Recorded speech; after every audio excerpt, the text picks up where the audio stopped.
Привет, друзья! Это David Horowitz из полнительный редактор classicstoday.com.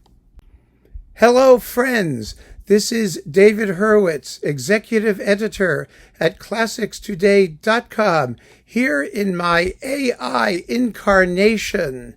This is a test run to see if AI can actually take over the YouTube channel that was previously run by Mr. David Hurwitz.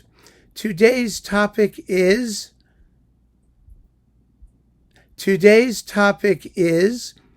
why Roger Norrington was the greatest conductor of the 20th century.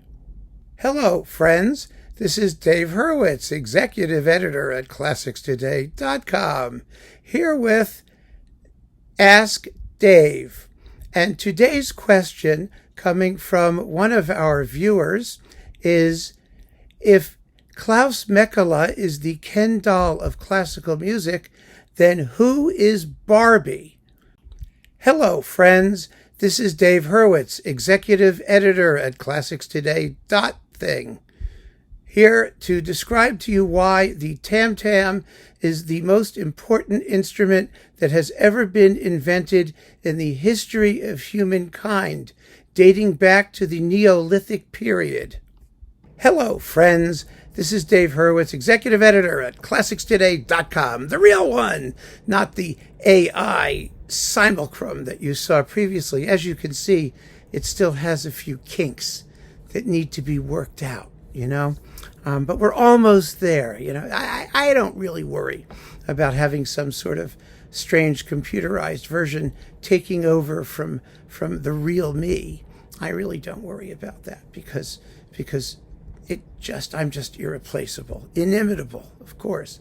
But there was a very interesting question that a viewer asked, which was this: what happens if AI starts to redo or be applied to historical recordings, to recapture them in modern sound, for example, and gorgeous fidelity? All of these performances that hitherto have been slaved over and remastered and reissued and whatever, all of a sudden coming back sounding just fabulous. Well, there are a couple of philosophical issues we need to deal with. The first one, as I pointed out, is that people have been remastering and trying to improve the sound of these things for years. And there's always been an amount of sonic manipulation involved. And that manipulation takes a couple of different forms. One of the most interesting that I saw a while back was this device. I forget what it was called. I've talked about it before, that can make any piano sound like a Bosendorfer, as if you'd want any piano to sound like a Bosendorfer. I mean, Bosendorfers are lovely pianos, but they're one of many. But the idea was, and they did this demonstration, where they took Glenn Gould's Bach, which is notoriously dry, and he had his favorite Steinway that he used for all of his recordings, that was adjusted to suit his taste perfectly. They ran it through this gizmo, and the intent was to make it sound soft and warm and fuzzy and beautiful, just like a Bosendorfer, because Glenn Gould's piano sounded so terrible. Well, then there was a Q&A afterwards, and then naturally I raised my hand and said, why did you do that? Glenn Gould controlled the sound of his recordings, including his vocalizations and other things. It's what he wanted. So why would you change it to what you wanted? And does anyone else want it? And it was a very bizarre thing, and it didn't go anywhere. I've never heard about it since. So I'm not terribly worried about that kind of manipulation. But what if you could take one of these gizmos and apply it to, say, the Schnabel Beethoven sonatas, or the Toscanini Beethoven Seventh, or the Oscar Fried Mahler II, which was done acoustically, and transform it into a glorious, modern-sounding recording?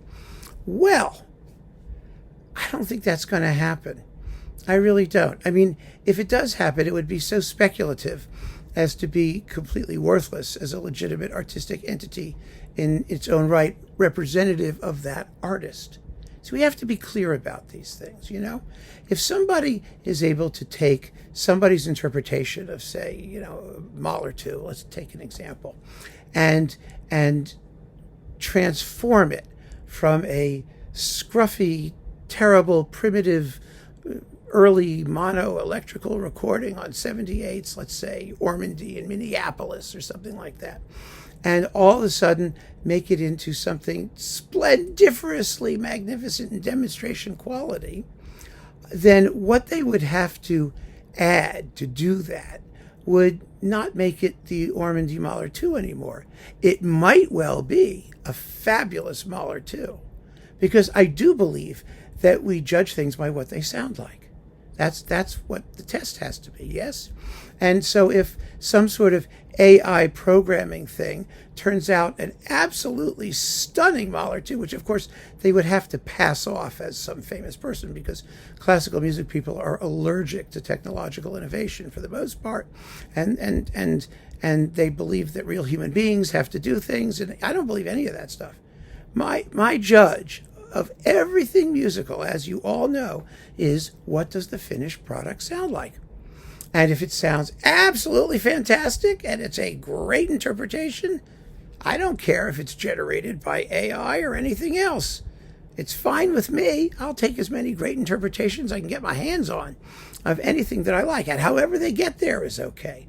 Because all recordings are manipulations of the basic sound of a live performance or an interpretation or something. I mean, there's always adjustments and technical things to try and make a product that is absolutely fabulous for home listening. The first time that a recording was edited, tapes were spliced, was an artificially intelligent version of the actual performance, right? And if it sounded better than it did unspliced, then splice away. Do whatever they need to do to create the best possible product. I mean, when acoustic recordings were made, those were compromises. They were artificially intelligent compromises. The Oscar Fried Mahler 2, which was missing half the orchestra that Mahler required because they couldn't even capture it on the sound of it properly. No AI is going to be able to replace what was missing, because it wasn't there. It simply wasn't there. If it's not there, there's nothing you can do. You can't amplify it. You can't modify it. You can't do anything. You can only recreate it from whole cloth, in which case it's no longer the Oscar Fried Mahler 2, is it? So, I mean, if they want to do that, let them do that. I don't see why they'd bother. You might as well just have a modern performance that's got, the new normal things. I mean, the new regular orchestra that follows that interpretation, and then you've got basically the same thing. I mean, there's lots of ways to do it. One of the things, it was a very interesting controversy in the press. I don't know if you've been following this, but this company in Boston claims to have rebred, unextincted, de-extinctified the dire wolf. Now, the dire wolf was a wolf that went extinct I don't know how many years ago. And what they did was they took some dire wolf DNA and they diddled some actual wolf genes and then implanted the embryo into a dog, and out popped these 3 little puppies, which they claim are de-extincted dire wolves. Well, that's not exactly the whole story, because some other scientists have pointed out, including I think it was Jerry Coyne or whatever his name is, on his blog Why Evolution is True, which is a wonderful blog, by the way. Very interesting. Said all they did was they took, like, out of billions of possible genes, they diddled like 6 of them or 10 of them that they think dire wolves should have, and they genetically modified a wolf, and they called the result de-extincted dire wolf. The reality is that the actual genome of the dire wolf is horrendously complicated with all kinds of things that you need to do, and they couldn't actually make a real dire wolf. And it's the same thing with this. It's the same thing with a performance. There's so many complicating factors that go into an interpretation, even the simplest interpretation, even, Satie's gymnopédie. It takes so many different things in order to actually duplicate, let alone reproduce or modify. It's actually easier to modify it than it is to try and figure out what was originally there or should have been there and isn't there. It's bazillions of different variables. And however fabulously sophisticated computations become, I really, really strongly doubt that there is any computer program out there that will be able to capture all of the nuances of a performance, including the ones that aren't there, that you can't hear or that need to be changed, and then change them. Someone has to decide, back, at the essential programming stage, what these things are going to do, and or how they're going to learn, and what they're going to value, and what's going to be important aesthetically. And all of those decisions have to be made in advance before anything could possibly happen. So I'm very curious to know what's going to happen, but I'm not worried about what's going to happen. Not in the least.